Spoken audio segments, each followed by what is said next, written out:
Hey guys, my name's Dave Passera from Wembley Drum Centre, the home of legends. Today I'm going to talk about my approach to tuning a tom and how I would get the best out of the drum by adjusting top and bottom heads, and really to show how I would do this in the quickest and the most efficient fashion. Okay, so what we have here is an Odor Fluence Fusion 10x8 tom. Both heads completely slapped off, so there's absolutely no tension in the heads. So you can hear it doesn't sound anything like a tom. So the first thing I would do, quickly flip the drum over. Got the bottom head, which is going to be a single ply, very thin resonant head, and nip all the lugs up to what I would consider a slack to medium tension, just to get a little bit of tone out of the bottom head by removing all the ripples. Okay, so we just nip this up. So we're taking all the ripples out of the bottom head, and we can just test that by giving it a little tap, and we should get a little bit of a tone out of it, just to get an idea. Oh, still a little bit slack. So it doesn't matter what the pitch is at this stage, just to get an even tension.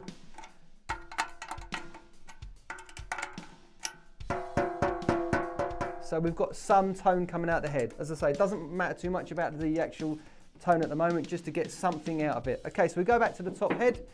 So this, in this instance, is the twin ply top head, completely slack at the moment, no tension whatsoever. So to make sure the head is fully seated, what I would do is put it on the floor, get my knee on it, push through the head with my knee to get a complete, take out any of the pre-tension out of the head. So the head is now completely sitting properly on the bearing edge. Next thing is just nip it up with your fingers to get a nice even finger tension across the drum head. Now what we're going to find is when we start tensioning up this head, again what I would look at is going across the head from side to side, taking out any of the ripples out the head, which will give us just a nice balanced tension across the head, and we're starting to get some tone out of it, as you can hear. It's still quite a low pitch because I haven't really put anything in it, so we start to bring it up evenly across the head, across, and just starting to tap around next to each lug with my tuning key, then starting to go across the drum so we get it nice and balanced at a rough pitch. Okay, and by pushing on the head with your fingers, you're just seeing if there's any ripples. Now I've taken all the ripples out.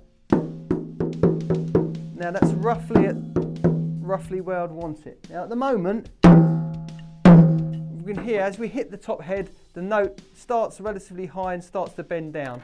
If we crank it up a little bit, you'll see the pitch will go up again.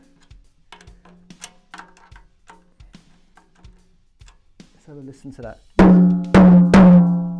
And we can hear it starting high and dropping low. So the initial attack you're getting when you're hitting the drum is the initial pitch. The bend of the tone is what's happening on the bottom head.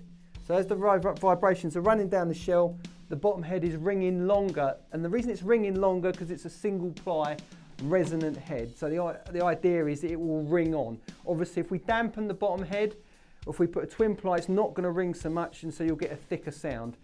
One of the reasons why most live environments they mic the top head is because they want the attack and the tone of the drum to be very, very short. Because if you're producing a tone that lingers, depending on what the chord is or the keys of the music you're playing, you could find that the note that's being produced from the bottom head is actually clashing with the chord or the key that the music is that's playing. So they only want to tend to have the initial attack, especially in a live environment if you're playing pop or rock or quick tempo music. If you're playing ballads or slow tempos, you might tend to want toms that ring a little bit longer. But again, you've got to be very, very careful that you're not producing a tone from the bottom head that's actually going to clash with the key or the pitch that the song is working within. Okay, so as you've heard on here, as you hit the top head, it's going to bend downwards because the bottom head, if you remember, is very, very slack because I only literally did it finger tight. If we start bringing up the bottom head, you're going to hear that actually as I hit the top head, the bottom head, the following tone after the initial attack is going to be a higher pitch now. So it's not bending as much, and if we crank it even further, you're going to hear it's either going to be a similar pitch or actually higher. So there's no bend on that at all. It's a straight tone. Now that's not how I like my drums. You tend to find that if you're using single ply top heads, single ply bottom heads, and you potentially got two pitches from the top and bottom that are clashing, potentially you're going to have a problem. So what you might want to do is, if you've got a single ply top, single ply bottom, is tune them to the same pitch, so you don't have a clash of tones. However, if you're using a double ply top head that's not going to ring on, or a dampened top head, and you're only relying on the tone of the bottom head, then you can have the bottom head at a different pitch, which is the pitch you're going to get after you've hit the drum. So for me, that's no good. For me, I prefer my drums to start high and follow through with a bend of a tone, so they actually drop down. So let's have a little look at this. So I'm going to loosen the bottom head half a turn on each of the lugs. You can hear starting to go down. For me, I prefer a little bit more bend, so I'm going to drop again the bottom head down, probably a quarter of a tone, turn of the drum key then.